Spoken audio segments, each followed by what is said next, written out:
Hello everybody.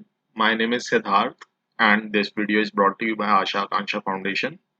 In this video, I will be discussing the maximum weight problem, and it is an important problem in the ADA course. And the prerequisites of this video is that you should know some basics of arrays and all these functions and basics of coding.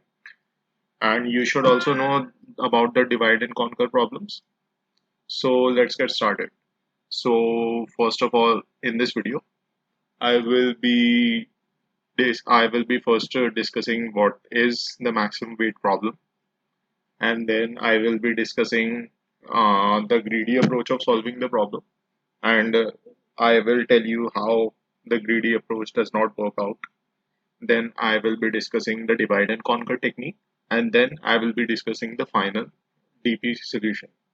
And this video will be our introduction to DP. We will be seeing how we use memoization in solving this particular problem and how can we retrieve the final result after solving the problem. So let's get started.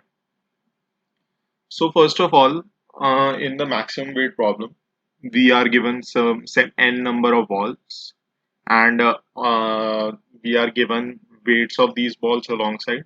This 2 is the weight of this ball, and similarly for all the others. Now we have to select the balls in such a manner in from this collection such that no two adjacent balls are selected, and the final weight that we get after such a selection, the final summation of the weights of the selected balls, it should be the maximum. So suppose if I selected this ball 6, this ball with the weight 6, then I cannot select both of these two balls. And in this way, I have to select several balls in this fashion, following this rule. And in the end, I have to take the summation of the weights of all the balls, and that weight should be maximum. So this is the maximum weight problem. Now I will be discussing the greedy approach that one will follow intuitively when solving this problem.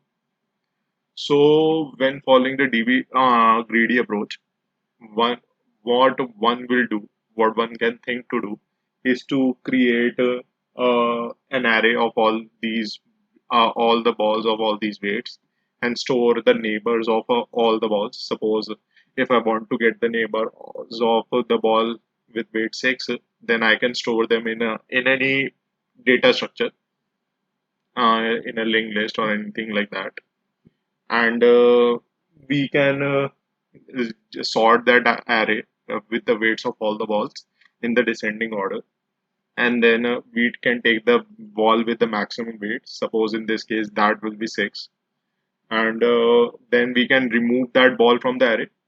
This way this ball will be selected and it will be removed from the overall selection, and along with that its two neighbors will also be removed from the selection because they will no longer be considered. Then we will keep on doing the same thing with the remaining array until the size of the array reaches 0, and then we will take the summation of all the selected balls. Yeah, we can store all the selected balls in any hash set, in any hash map, or in any array, in any data structure you want. You just have to take the summation, and that will be the solution of your greedy approach. So in this case, first we will take 6 using the greedy approach. First we will count the 6. We will cross out these 3 balls. We will cross out 6. Its two neighbors 5 and 4 will also not be considered now. So these 3 balls will be cancelled. Now from the remaining balls, the maximum weight is of this particular ball, 5. So we will take this and cancel out 5 and 3. Now there is only one ball in the remaining selection, and that is 2. We will take this, and now the size of the array. So now there is no ball remaining, so we will stop here. We will take the summation of all the counted balls. It was 6, then 5, then 2, and the summation is 13. Greedy gives 13, but 13 is not the optimal solution. 13 is not the maximum weight. Suppose that if we took 5, 4, and 5, then the sum of the weight of the balls is 14, and we are also following the required rule. So that should be the our optimal solution, our final required solution. And greedy is not giving us this solution, so hence we can say that greedy is not an appropriate approach to solve this. Now I will be discussing the divide and conquer technique to solve this problem. I will be going over it briefly. Yeah, and the rest of it will be an exercise for you. I think you have understood divide and conquer pretty much by now. I will be giving you an overview. So suppose you create a function. Now what that function will take as arguments. That function will take an array containing all the weights of the balls. Now you use the divide that function that you have created. It is a recursion function. It will use recursion to solve the problem, of course, because we are using the divide and conquer approach. And now what will that function return? That function will return the sum of the weight of the balls selected in the required fraction as given us to us in the solution, as given to us in the question. That is, if we select the ball, then we cannot select its neighbors. So in this way, this question, this function will select the balls from the given array and return the summation of these balls. And suppose that this particular function also returns some number to indicate that whether we can select the ball to the right of the selection or to the left of the selection or not. Suppose that number indicates, suppose that if that number is 1, then that means that the ball to the right of the overall collection cannot be selected. If it is -1, then the ball to the left cannot be selected. If it is 0, then balls on either sides can be selected. And if it is 2, then balls on either side cannot be selected. So in the end, the result is a tuple of size 2. The first value that it will be returning is is the summation of the maximum is the maximum summation of the weights of the ball selected from the given past array, given past collection of balls. And another one is a number which indicates whether we can select the ball to the right or the left of the selection or not. Excuse me. So first we are given, suppose these n number of balls, we will divide it into two parts, n by 2, n by 2. If the n is even, then you can divide it into three equal parts, parts of two parts of 3 and 3 size each. But if the number n is odd, then you can select your way of dividing. Suppose you can give three. Suppose that n is equal to 7, then you can give three balls in the first selection and four in the other, and vice versa. So in this way you will divide. Now you will exclude the rightmost ball for this part and the leftmost ball for this part. Then you will again call recursion for these two ball selection and again return the selection for these two ball selection. So now what you will do is that when the size of the collection is 2, then you will return just the maximum of both of the balls, maximum of both of the weights. So in this case, the size is 2. So in this case, we will return the maximum, that is 5. And in this case, the size is 2. So in this case, we will return 5 again. Yeah, the tick is on 2, but yeah, this was another case. These ticks, do not consider these ticks. I am indicating which ball is being selected. In this case, the 5 is being selected, and in this case as well, the 5 is selected. Now, suppose the value returned from this function is 5, comma, the suppose indicating that the rightmost ball cannot be selected. Why? Because in this case, the rightmost ball is selected, and hence we cannot include this particular ball. And but in this case, the rightmost ball can be selected because this ball was not selected, and hence we can select this ball. So it will be represented by the indication or any technique you follow for that technique. And now in the end, we have these two balls in which six cannot be selected and four can be selected. You just take four for this, and now in the end, you will get five, four, and five, which has a sum of 14, and which is our optimal solution. So, yeah, time complexity, I think you can calculate it. Now, I will be discussing the optimal. Now, yeah, I will also discuss the wrong approach that usually people will stumble upon while solving this problem by themselves using divide and conquer. So first of all, people will try to divide it by into two equal parts, and then just simply call the functions over all the balls of the both of the parts. But in this case, and then they will again keep on doing the same thing. But in this case, when they will do this, then they will suppose for this guy they divided it into two parts, and then they again divide it into two parts. Now in this case, the solution they get is here they get six, and here they get two, and similarly in this case they get five, and here they get four, and in any way they select their balls in a given fashion. But in this case, they will not be able to consider that case the case where the adjacent balls from both of the collections n by 2 n by 2 are selected in an adjacent fashion, and hence that approach will not work. So you will have to exclude these two balls from the further recursion collection so that you can exclude them or include them based on convenience. Now I will be discussing the optimal approach. Now for the optimal approach, we will take the entire collection and we will always consider the rightmost ball. Remember this. So there can be several cases. Suppose the god gave us the final answer, and we knew that the solution had 3 as an optimal 3 was not a part of the optimal solution. Suppose the god told us, and in that case that we do not include 3 in our solution. So as 3 is not included, 5 can be included.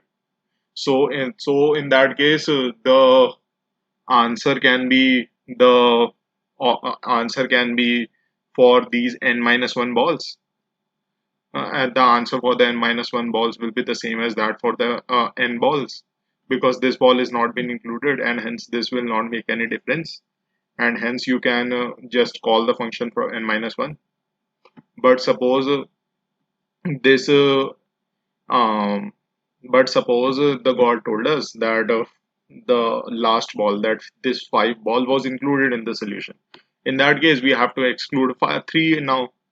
So the solution for this overall for the n ball case would be equal to the solution for the n minus 2 balls, first n minus 2 balls, and plus the weight of the last ball. Why? Because we are always considering ball from the right hand side.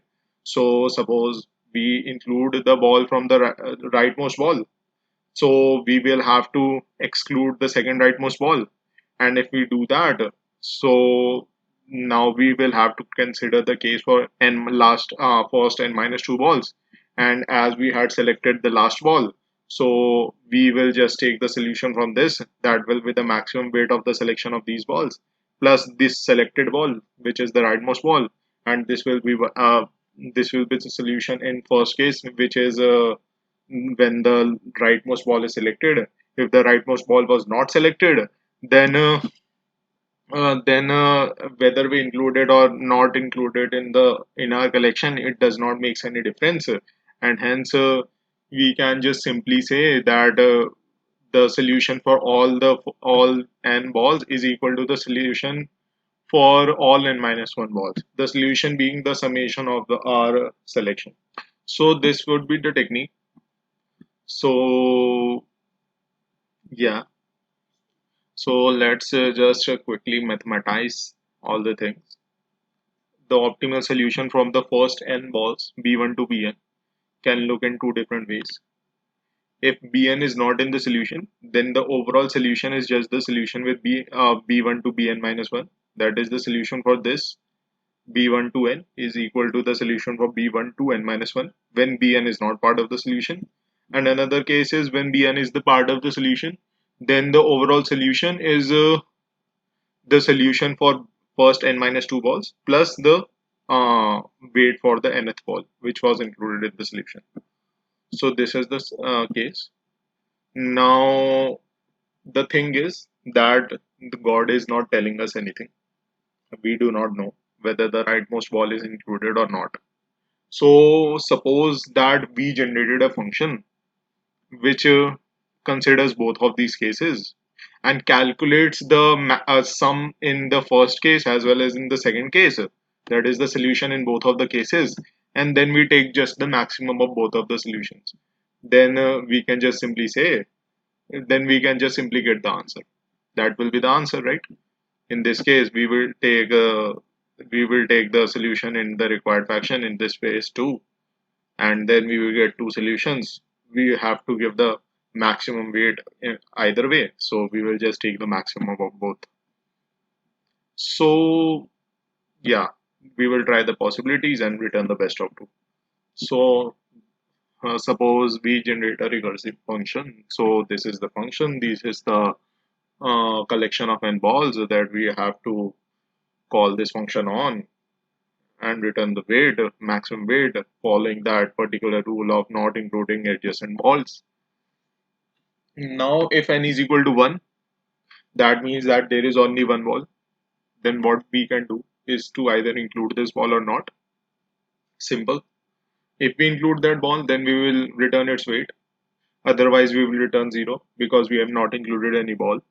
And hence, and as we have to always return the maximum weight because this function always returns the maximum weight of the selection. So we will return the maximum of both of them too. Now you will argue that the weight of the ball can always be greater than 0, and hence why do we even do this? Well, this is the case when the weight of the balls is positive, always positive, is always greater than 0. But in several practical applications, whenever we are then there we are required to solve the problem in the given fashion only, but consider the weight of the ball to be negative as well. So there are many practical applications where the weight of the ball is required to be considered negative as well, and hence we take 0 and minus 1. Why? Because if this suppose that we were given with only one ball and we included this last ball only, this last ball, then our overall weight will become negative, and hence that will only reduce the overall summation of weights that we have to calculate. That is, in any further in any summations that we will do in future, it with this particular weight will always reduce the overall weight, and hence we do not even need to include this ball in that case, and hence we will take 0. So this line is for that case. Then W1 is for the first scenario when the last it is for the second scenario when the last ball is not included in the selection, and W2 is the for the first scenario when the last ball is included in the solution. As it is included, we take the weight of the ball Bn, and then we call the function for first n1 to n minus 2 balls, and then we just take the maximum of both of two. Now what is the runtime of this? Well, suppose that Tn is the runtime for first 10 balls. Then we can just simply say that Tn is equal to Tn minus 1 plus Tn minus 2, and we can take any constant. Suppose we ignore that. Even after that, this overall problem, this is a recursive series. This can be solved to be equal to Tn is equal to the is equal to y, yeah, to raised to the power n, and this y is the golden ratio. You can find out its value on the internet. Yeah, but it is solution where the n appears in the power, and hence this is a very heavy solution for the computer to perform, especially for the scaling of problems when the input size is very large. So let's find the reason behind it being so large. Why is the runtime so horrible? Suppose that we call the solution for n, then it will divide it in for n minus 1 and n minus 2. For n minus 1, it will divide it into n minus 2 and n minus 3. Similarly, n minus 2, n minus 3, and n minus 4. Now you see that for the n minus suppose that we have to calculate for n minus 2, which is we will again do n minus 3 and n minus 4. But you see that we have already calculated this solution for n minus 2 here, but we are repeating it again. So you can eventually see that this function is performing a lot of unnecessary computation, and hence it is increasing, it is shooting up the runtime so horribly. So what can be the solution to fix this problem? Well, the immediate solution that comes to mind is to just take the solution of solution n and just store it in a particular location where we can access it in order of one time, in a constant time. That is, we can store it in an array, hash set, hash map, anything. And we can and whenever we are calling this particular solution function, then we can just check whether the value stored at that particular location is valid or not. If it is valid, that means that the function has already been called and the value has already been computed for this particular case, and we can just take that value in the order of one time. But if it is invalid, then we can just calculate and store it there and make it valid, so that whenever in the future this function is being called for the same arguments, then it will just take the values from there in the order of one time. So this is the thing. And this solution, this method of storing the solutions of the recursive calls in a array or in a hash set hash map where we can access it in order of one time so as to reduce our computational time is called memoization. So I will be now discussing this problem again, this solution again, but including memoization. So suppose tab is a array. Suppose tab is an array of size n, where the tab I represents the optimal solution for the first B1 to BI ball, which means tab I stores the sum of the collections of the first BI balls when selected in the required fashion. Now, if tab n is valid, then we will return tab n. Otherwise, we will then start doing computation. If n is equal to 1, then we can store tab I. Tab 1 is equal to weight of the ball bi, and we can take maximum of 0 and this thing. Yeah, this has not been included here, but yeah, you can always do that. And that will make the problem more general. That is to include the wi's to be minus as well. And then we can do the same thing and return. And rather than returning, we can just store tab n. We can just store the maximum of both of the values in tab n rather than just returning. In the end, when we need to get the solution of the overall problem, we can just take tab n to be the solution of the problem. So this is the case. Now, uh, so this is a scenario here. It has been done here again. When you call this problem for tab 2, then it does it for I minus 1 and I minus 2, so it will reach the value tab 0 and tab 1. So we have to create base cases tab 0 and tab 1. Tab 0, as there is no ball, so the solution should so the value should be 0 here. Tab 1 we already discussed. Then for I minus 2, I equal to 2 to n, we can just store tab I is equal to maximum of both of these values. This is the same thing that we did in the recursion way, but we are just converting the overall solution to the iterative solution, to the iterative method. In the iterative method, in the overall method, in the overall recursion, we always see that to calculate any ith solution, we have to get the I minus one and I minus two solution. So suppose that we store tab 0 and tab 1, then we iterate the array for I equal to 2 to n. That is, we go from left to right. So in when we go from left to right, then we can always ensure that we always have I minus 2 and I minus 1 for any ith optimal solution, and hence we can just iteratively calculate it. And this will eliminate any redundancies as well. That is, what are the redundancies? Redundancies is this line, that is calling um, calling this particular function for any I again and again.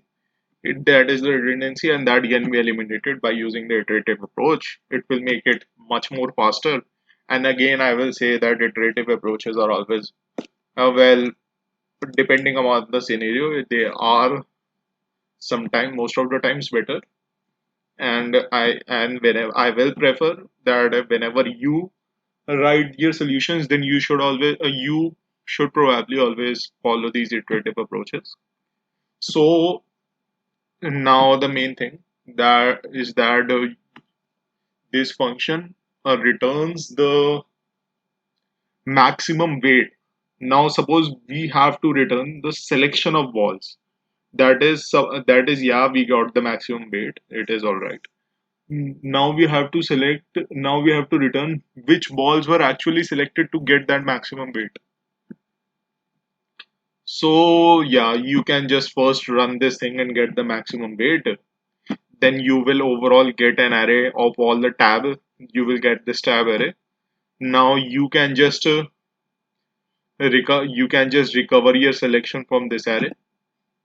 How? You can run a loop, or run a while loop, or something like that, for the tab n or any tab I. And in that tab I, you can take two values, that is tab I minus 1 and tab I minus 2, plus weight of bn. These weights are stored in another array or any other data structure which you have considered. You can take both of these things, and you can take the maximum of both of them. The maximum thing the maximum thing is the ball which was included in the selection, and hence you will just make the change I equal to, suppose in this thing the maximum was tab I minus 2 plus weight bn. So in this case, you have to jump to this location. You will make the iteration I equal to I minus 2, and then you will jump. Then you will repeat this thing again, and until the I is equal to 0, or I is equal to, yeah, 0 or 1. And in this way, you can recover your solution as well. So this was all for the maximum weight problem. I hope you understood it. So in the next video, I will be discussing the knapsack problem, which is one of the most important problems in the dynamic programming in the ADA course. And it has many applications in many competitive programming interviews, and in industry as well. So yeah, because it is required in many intermediate processes. So yeah, thank you very much.